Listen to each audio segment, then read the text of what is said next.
into the bottles as well. Do it all right here in-house. You may go into the liquor stores, you may flip open that other name bottle, and you may see that it's distilled someplace else besides where they package it at. We literally do it all right here, from the raw sugar right over here to fermentation, distillation. Bottling line is over in the corner there. It all happens right here. You're going to meet the guys that do it today too. Have you ever met the guy that makes Bacardi? Me either. So there you go. Today's the day. Lucky for you guys though, it's not very hot today, so we won't sweat our faces off by the time we get down to the still. Usually in here it's endless summer. It's Florida, so it's endless summer all year round. But once you get down to the still, it's cooking at about 210 degrees. It gets real toasty down there, so picked a good day to come out. What we're looking for is really good, clean water at this point. So in this tank right here, just good tasting, good, clean water that we're going to use for production. We won't use the regular tap water. This guy back here, this is kind of like your radiator in your car. How much do you pay for a tank of water? Like $100 million or something. Rum. Coconut rum. Cranberry juice, boys, at about 75 degrees. So now each one of these, you got 4 of these. These are all jacketed fermenters. Really what you're looking at here is an 2-inch lip that's on the side is going to let coolant circulate throughout the tank. You've got yeast eating sugars, burping off alcohol, and CO2. The idea inside, there's like a big game of Pac-Man happening. Pac-Man is eating up the sugars and he's burping off CO2. He's also burping off alcohol. The alcohol stays inside, we'll pull that out with the copper still. But this is how we can release the CO2 gas and not let oxygen back in. It's your boiling point for alcohol. And 212 is your boiling point for water. So now you have this 40-degree range to dance within. This is my job. I have to stand out here all day. I have to taste the rum. This is my job. I have to stand out here all day. I have to taste the rum. This is all we do. We're doing what's considered fractional distillation. So we put 500 gallons in. We're only going to pull about 200 gallons off. The rest is a waste product. Big name guys do what's called continuous distillation. They're constantly pumping in product. They're constantly pulling off product. There's very little waste with those guys. Why would we not do continuous distillation? Because during distillation, you get 3 different alcohol compounds that come off the still. You get your heads, your hearts, and your tails. If you've ever watched that Moonshiner show on TV, you may have heard these guys talking about the heads, the hearts, and the tails. You may have seen them shaking some jars. What they're looking for is proof and purity. Give this stuff a smell, I promise you don't want to drink it. I say it like that because people tend to want to drink it.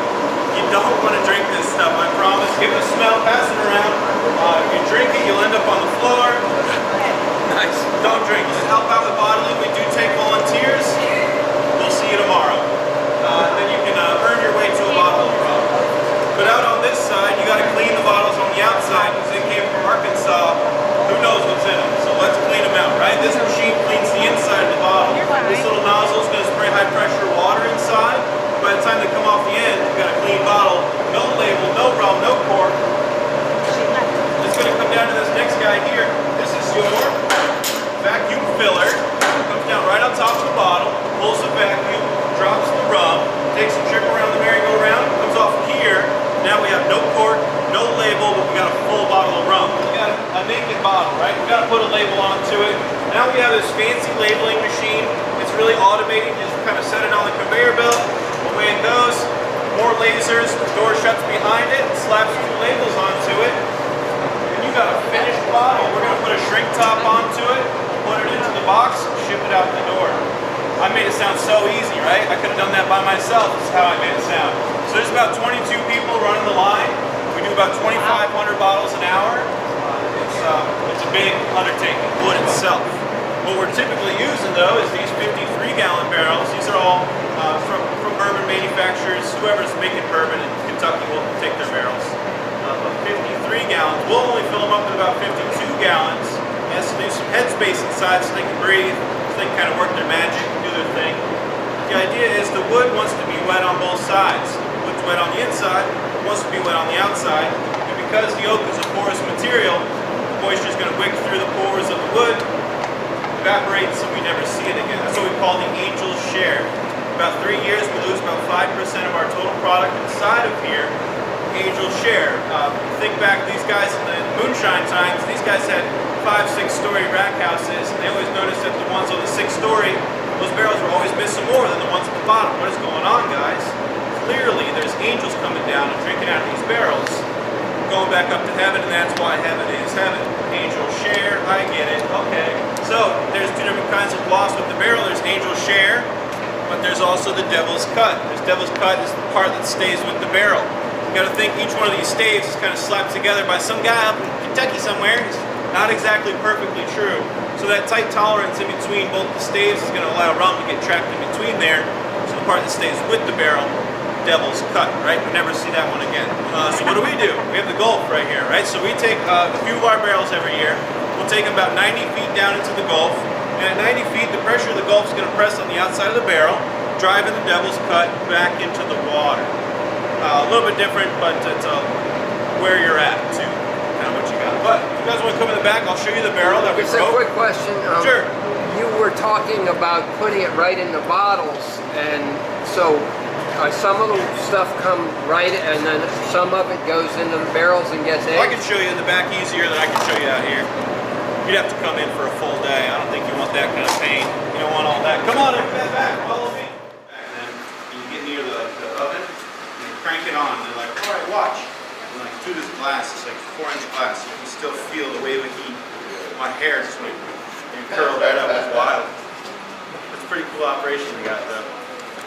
Are we missing anybody? Maybe get lost? You guys are in? Cool. All right. Good.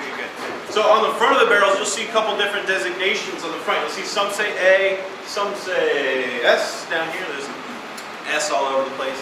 But the S's and the A's, they're really just a designation for recipes, is to say that the A is going to be more molasses than brown sugar when we made the wash, and the S is going to be more brown sugar than molasses when we made the wash. And you wouldn't think it would be that much different, but it's night and day in how it tastes in the first place. The real fun part about doing the whole thing is these 2 barrels here obviously were filled on the same date, with the same batch, the same everything. And then 3 years later when we pull them out, the rums taste completely different. Maybe one came from Old Fitzgerald and this one came from Jim Beam. Whatever the case may be, they're going to taste ever so slightly different because they came from a little bit different bourbon. And sometimes there's more bourbon in the barrels than the others, and that's a good day to be at work too. 124 proof, 14-year-old Jim Beam, ain't bad coming out of the barrel. You got to filter it out, coffee filters and stuff. You know, we got caught doing it. We're up here, we're tilting the barrel up into a coffee filter. The boss comes around the corner. She's like, "What are you guys doing?" Nothing, just filtering. We're filtering the rum. We're taking the. This is rum. This is definitely rum. But it was definitely bourbon. So we slept here that night. Slept right on the floor. It was awesome. Prior to 2013, you couldn't step inside. You couldn't do tours. You couldn't do tastings. You most certainly couldn't buy bottles from our retail location. I remember the day we were pulling in the Copper Still. We finally got our delivery. Copper Still, pint on the road's right there. So we had 20, 30 cars pull off the main strip, and they're watching us pull. Us. What are you guys doing? It's a giant Copper Still. What don't you get? Like pulling a giant Copper Still in the thing. What do you want? Then they're trying to come in. So now we're at this point where we're shooing them away, and it's like, wait a minute, why are you shooting away your customers? Let's figure this out. So we went to the books. You look at the books, and it's all pre-prohibition laws that are still in effect today. What in the world is going on? There was 3 distilleries in Florida at the time. Now there's 15 in the works. Just by changing the law, we're making Florida a better place to be. But blending. Someone asked me earlier, how do you blend a batch of rum? It's the easiest thing I've done yet. I make it sound really hard, but there's a little bit to it. I make it sound really easy. There's a little bit more to it. We're just going to taste through a lot that has reached the age requirement that we're looking for. Let's say that these ones have hit 3 years, and we want to taste through these to make our gold rum. We're just going to taste through the ones that have hit 3 years. We pick the ones that we like. We say we don't like those ones. We want to sit longer. They don't have the qualities we're looking for. We literally just taste through them. Remember when I was standing at the still? It just extends into the barrel room. Now, we have to go through each one of the barrels, and you take your barrel thief. This is a 10 ml barrel thief. You pop it in, you pull a sample. You do one of those, right? And then you taste what you're about to work with. And once we figure out what we're going to be working with, we'll start pulling the barrels out, pull the barrels out, pull the barrels out. We're going to weigh each one, see what our loss was. Remember, we can calculate what our angel share is. So now we can figure out what we're working with. Once we get all the barrels empty into a container, we're going to proof it down to 80. And that's it. Run it through a filter. Taste test, I guess there is a little bit more into it, but I make it sound a lot easier than what it is. But it's a lot of tasting, a lot of sensory analysis. I'm not the only one, trust me. You're going to meet Chris and Diane here in a second, and you're going to realize I'm not the only one tasting this stuff throughout the day. Yes, sir. What's the little barrel? Oh, so the little guy, this is our first test to do the angel share test underwater. We didn't want to take a full big one because we knew what would happen at 90 feet. We did take a big one and it blew right up. It was pretty insane.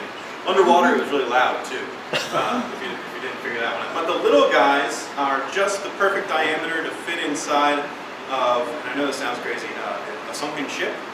It fit inside the porthole of a sunken ship. So we took these down 90 feet. 15 miles out off the coast of Captiva, there's the Captiva Blue Hole, which is a diving attraction.